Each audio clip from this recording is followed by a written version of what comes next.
नमस्कार, मैं रविश कुमार नीतीश कुमार।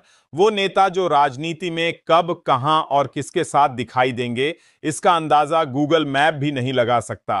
कभी महागठबंधन की छांव में, कभी मोदी की धूप में। बिहार की जनता तो कब की समझ गई थी कि नीतीश बाबू का कोई स्थायी पता नहीं है, पर लगता है अब कुर्सी भी थक चुकी है और शायद अब कानून भी। किसी दिन ऐसा ना हो मोदी की बिहार में चीनी की मिल से चाय पीने का सपना भी चाय में ही घुल जाए। खैर, आज हम जिस खबर की बात करने वाले हैं वो सिर्फ एक नेता ही नहीं बल्कि पूरी एनडीए और खुद भारत को विश्व गुरु बनाने वाले चौकीदार को ही 5 का पहाड़ा ना पढ़ा दे।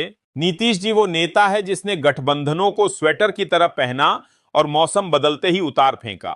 लेकिन अब सवाल यह है कि इस बार कौन सा स्वेटर फट गया है। कहानी बिहार से शुरू होती है? नहीं, रुकिए, कहानी कहीं से भी शुरू नहीं होती, क्योंकि जिस नेता की कहानी हर साल एक नया मोड़ लेती हो उसके बारे में कोई शुरुआत तय नहीं की जा सकती। कभी लालू यादव की आंखों में चमक बने, कभी मोदी जी की आंखों का तारा, और अब शायद इन दोनों की पेशानी पर सिर्फ शिकन बने बैठे हैं।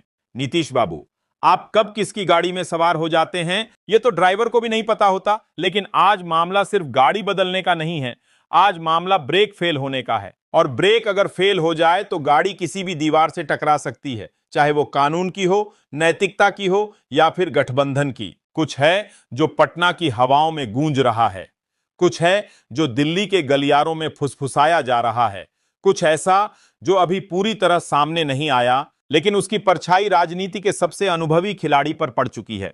और यह परछाई इतनी लंबी है कि अब सूरज की रोशनी भी डरने लगी है। नीतीश बाबू की कुर्सी हिल रही है?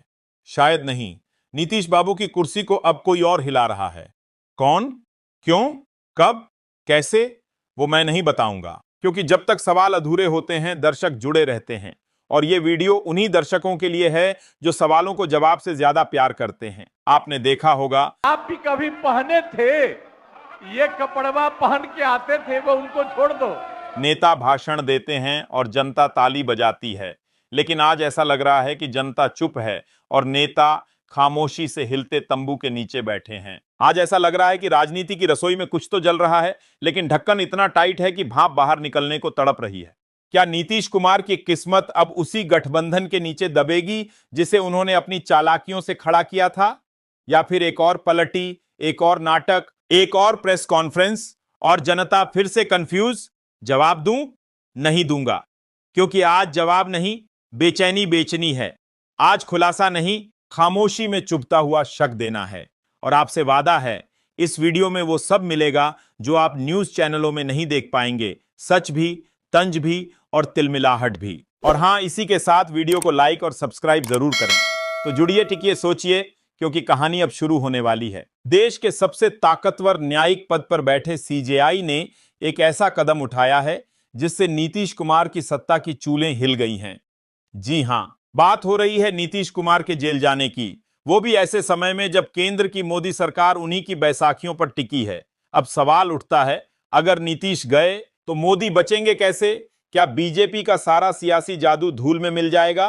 क्या दिल्ली का बादशाह अब बिहार में बेजुबान हो जाएगा? चलिए पहले समझते हैं यह बवंडर उठा कैसे। नीतीश कुमार एक ऐसा नाम जो राजनीति में स्थिरता नहीं, पाला बदलने की मिसाल बन चुका है। कभी लालू के साथ, कभी मोदी के साथ, फिर इंडिया गठबंधन में और फिर से वापस मोदी के साथ। लेकिन इस बार पाला नहीं बदला, शायद किस्मत ही बदल गई। सीजेआई ने एक पुराने केस में नीतीश पर शिकंजा कसने के संकेत दिए हैं। कोई कह रहा है कि यह भ्रष्टाचार से जुड़ा है, कोई शराबबंदी घोटाले से, और कुछ तो कह रहे हैं कि पाला बदलने की आदत अब कानूनी शिकंजे में फंस गई है। लेकिन असली सवाल यह है, क्या यह सच है या सत्ता का कोई नया खेल? क्या यह सब एक सुनियोजित साजिश है या लोकतंत्र का जागता हुआ विवेक? नीतीश कुमार वो नाम है जिनकी राजनीति पर खड़े होकर बीजेपी ने बिहार में सत्ता का स्वाद चखा है। 2015 में जब नीतीश ने बीजेपी को लात मारी थी तब बीजेपी 53 सीटों पर सिमट गई थी, और 2024 में जब मोदी सरकार बहुमत से चूकी तब नीतीश की 12 सीटें उनकी सरकार की सांसों में बसा ऑक्सीजन सिलेंडर बन गई। अब अगर वही नीतीश जिनके दम पर सरकार खड़ी है कानूनी शिकंजे में आ जाते हैं तो दिल्ली से लेकर पटना तक सत्ता की दीवारें दरक जाएंगी। क्योंकि नीतीश सिर्फ नेता नहीं, ईबीसी और पिछड़ी जातियों के बीच एक प्रभावशाली नाम है जिनका वोट बैंक बीजेपी के लिए संजीवनी है। अगर नीतीश सियासत से बाहर हुए तो ये वोट बैंक सीधे सीधे तेजस्वी यादव की आरजेडी की गोद में गिर सकता है, जो पहले से ही बिहार में अपनी पकड़ मजबूत कर रहे हैं। लेकिन यह खेल सिर्फ बिहार तक सीमित नहीं है। दिल्ली की सत्ता की चाबी अब नीतीश और चंद्रबाबू जैसे सहयोगियों के हाथ में है। अगर नीतीश का साथ छूटा तो मोदी सरकार 272 के आंकड़े से नीचे गिरकर 264 पर आ जाएगी और तब चंद्रबाबू नायडू के एक ना से संसद की छत कांप उठेगी। अब सोचिए, क्या मोदी सरकार इतना बड़ा जुआ खेलेगी? अब बात करते हैं देश के मुख्य न्यायाधीश की, सीजेआई की, जिनके एक इशारे से कानून की तलवार सत्ता के सिंहासन को काट सकती है। क्या सचमुच सीजेआई ने नीतीश के खिलाफ कोई बड़ा आदेश दिया है? मैंने कई दस्तावेज खंगाले, गवाहों से बात की, लेकिन ठोस कुछ नहीं मिला। फिर भी अगर यह महज अफवाह है तो यह अफवाह किसने फैलाई और क्यों? और अगर सच है तो क्या यह संकेत है कि लोकतंत्र अब नींद से जाग चुका है? अब बात करते हैं सबसे बड़े सवाल की। अगर नीतीश कुमार जेल चले गए तो नरेंद्र मोदी का क्या होगा? बीजेपी का क्या होगा? क्या उनके पास कोई और चेहरा है जो बिहार की सत्ता को साध सके? सम्राट चौधरी, विजय सिन्हा, या फिर एक बार फिर कोई नए समीकरण की सियासी जुगलबंदी? क्या बीजेपी लालू से हाथ मिलाएगी या फिर एक बार फिर नीतीश को उपराष्ट्रपति बनाकर बाहर का रास्ता दिखाएगी? क्योंकि याद कीजिए, 2024 में नीतीश ने जब इंडिया गठबंधन को धोखा दिया था, बीजेपी ने उसी रात उन्हें गले लगाया था। तो क्या अब वही बीजेपी उन्हें बचाने में जुटी है? सवाल यह भी है कि अगर यह सब एक अफवाह है तो इसका मकसद क्या है? क्या नीतीश को डराकर उनके प्रभाव को कमजोर करना है, या फिर यह मोदी सरकार का इशारा है कि अब बहुत हुआ, बहुत साथ निभा लिया?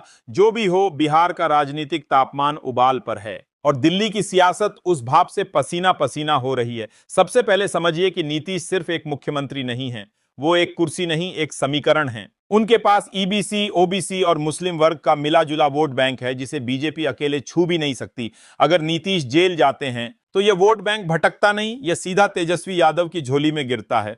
और यही बीजेपी की सबसे बड़ी बेचैनी है। तेजस्वी यादव, जो अब तक डिप्टी सीएम बनकर सीमित भूमिका में थे, वो एक ही झटके में मुख्यमंत्री पद के सबसे बड़े दावेदार बन जाएंगे।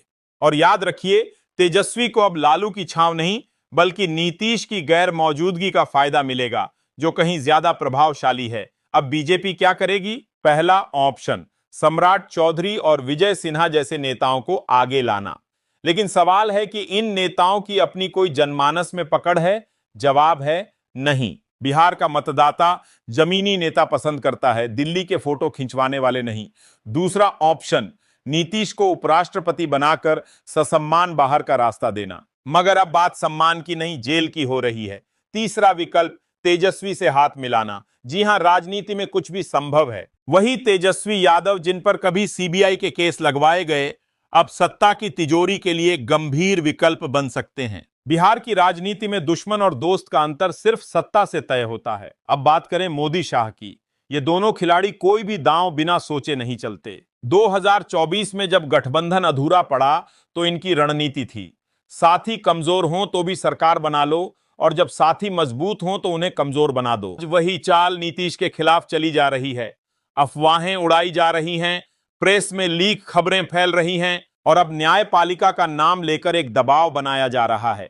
सवाल है, क्या नीतीश को जानबूझकर बदनाम किया जा रहा है ताकि उन्हें मजबूरन सत्ता से हटाया जाए? और अगर हां तो क्यों? क्या बीजेपी अब नीतीश से उकता चुकी है?